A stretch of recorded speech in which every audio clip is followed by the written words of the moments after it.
then the next one was the name, the big for the name reveals, and also. Steven, did you get a chance to talk about that, by the way? No, I was not on last for the manga recap. So actually, this is perfect for me. I should have left on the big screen when he was doing that. Yeah. So there's a fun piece of trivia. Now, I don't know how much this definitely got around in Japan. I'm not, not surprising at all, because it is pretty.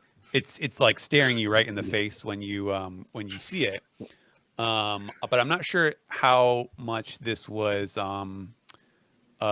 covered or known in the English fandom. Yeah, so everybody who thought Nerona, like, okay, so we have this emu, and then the family name is Nerona. What does that mean? Look up the references. What is Nerona? What does it sound like? What could it be a reference to? And this is actually. It's not a reference. Well, it is a reference, but it's not a reference to anything that you would assume. This is another example of Oda doing a visual piece of work. So I'm actually gonna, I'm writing it out if you want me to. Oh, you have it? Oh no, I can do it. Yeah. Okay. Hey, it's good we're doing a video podcast today. Yeah, exactly. That's what I'm like. Okay, this is perfect. All right, tuck in, students. Yeah. So for our audio listeners, I will provide some explanation here. Paint a word picture. So I'm going to write literally out what they're doing. That's actually what they're doing. You're right. Okay. So here. Okay, we can see that. Yeah. All right, that is Nerona. That's the name of the family.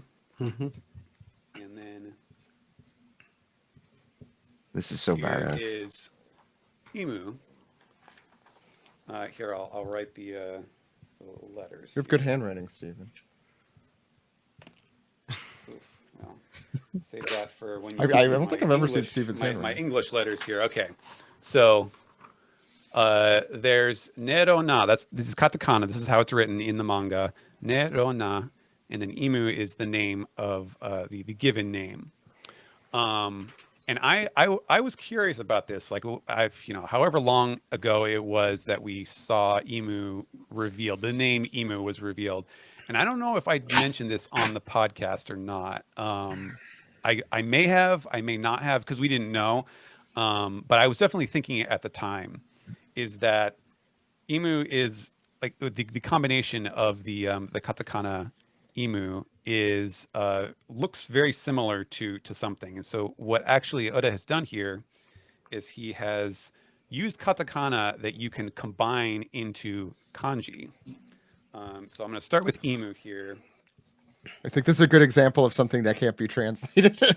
Yeah. You guys were talking about it last time. Okay. And you can see you just squish them together here into one kanji. Hold it up a little higher. And that makes hotoke. Yeah, sorry. I'm holding this in front of my face, so I can't see my monitor anymore. There we go. Hotoke, which is Buddha. So like this is in like Hotoke no Sengoku, for example, is Sengoku the Buddha. That is how it appears. And that can refer to, the Buddha, like literal Buddha, or it can refer to, it can be used as a dead body, for example. It's kind of a slang term for dead body. Now, so that was interesting. I was like, well, that's odd that it looks so similar to Hotoke. Like, I bet Oda could be doing some kind of wordplay thing here. So I'm going to do this step by step here for Nerona. We start with the ne. This is going to go on the side. So that's part of the kanji here. And then I'm going to draw the ro. Okay. So there, now that is in there. And then na is the last part. I think I see where this is going. Now, if anyone is a fan of Dragon Ball, does that look familiar? Yeah.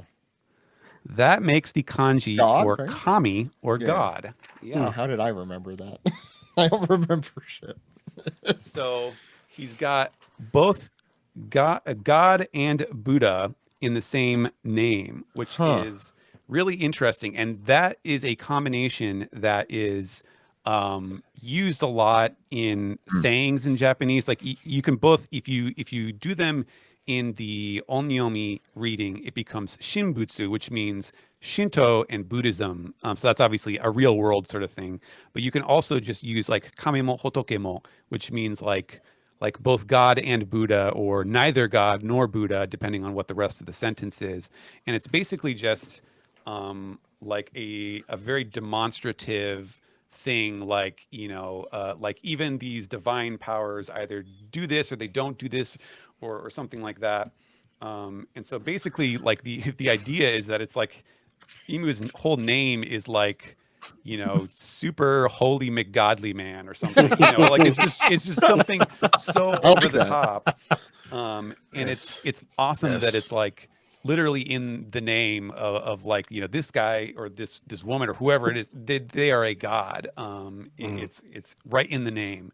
And so when I noticed that, like as soon as I saw that in the chapter, I was immediately like, no, that's interesting. And then like before I was even done working on the chapter, I got out, I was like, wait a second. And I started, scribbling it out. And so I basically did this whole thing with Greg when we eventually talked about it, where I was like, hey, Greg, anything stick out to you about this name? And then I, sent him this video of me doing that exact thing with the kanji and the katakana. But yeah, really, really cool thing. It very similar to the Nobel or the Ebel and the Mobel or the Zobel. Oh yeah, that was it. Yeah. So I was primed to be ready for that. Looks like Greg has something. Chapter 764, White Monster. What volume are we in? Extra Fogger Laws flashback. I like how Greg is reading this like we're sitting down for sermon. Yeah, I need to go get that. Congregation, please open your books too. Say one piece be with you.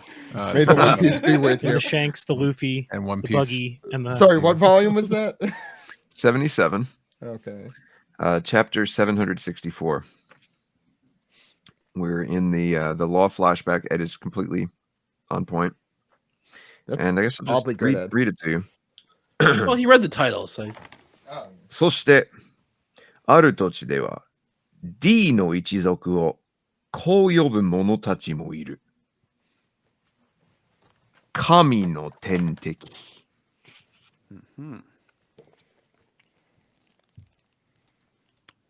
Yes. Should I? Yeah, you might read that. Yeah. In English, Doc. We ain't scientists. Oh, do you want me to read that in English? Because I'm just getting the chapter up. 774, right? 64. 760. 764? Stephen, I'm sorry, our podcast episode is 774. That's why I got confused. Specifically, where in the chapter is that? Let's see. We're a couple pages in. In terms of manga. Here, I got it. It's what Corazon says, right? Yes, it is. Okay, so I'll start from the beginning. I'll read the whole story from Corazon. Why not? We're sitting down for story time. Back in my hometown, children were scolded into behaving by this threat. If you don't behave, you'll be gobbled up by a D. Every once in a while, when another person with the name of D becomes known, the elderly all raise an eyebrow and murmur. The D will always cause another storm. And Law responds, what's that supposed to mean? Am I some sort of monster or something? That's what he sounds like. And Corazon says, perhaps no one knows the truth, but the name lives on in the dark shadows of history around the world. In one area, the people of D are known as the enemies of the gods. And if you view the celestial dragons as gods, then perhaps your people's goal is the very destruction of this world. Yeah. Now that becomes a little tricky here, because with the plural and singular, which I believe is what Greg is getting at here, which is that if Nerona is literally God, if Imu is considered God singular, then that still lines up with that statement from Corazon. Interesting. The enemy of the emu, as we all say. Yes. The enemy of the emu is my Nakama.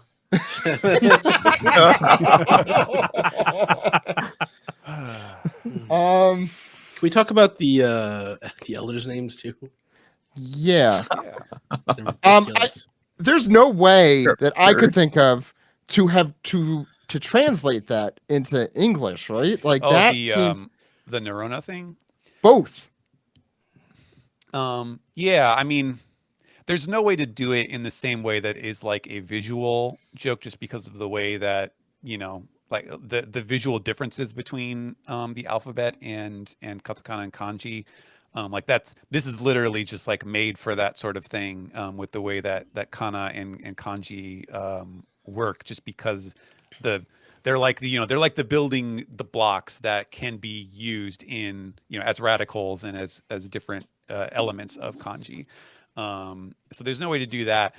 You could hypothetically localize it by giving emu like a completely different name that has certain holy or godly qualities to them.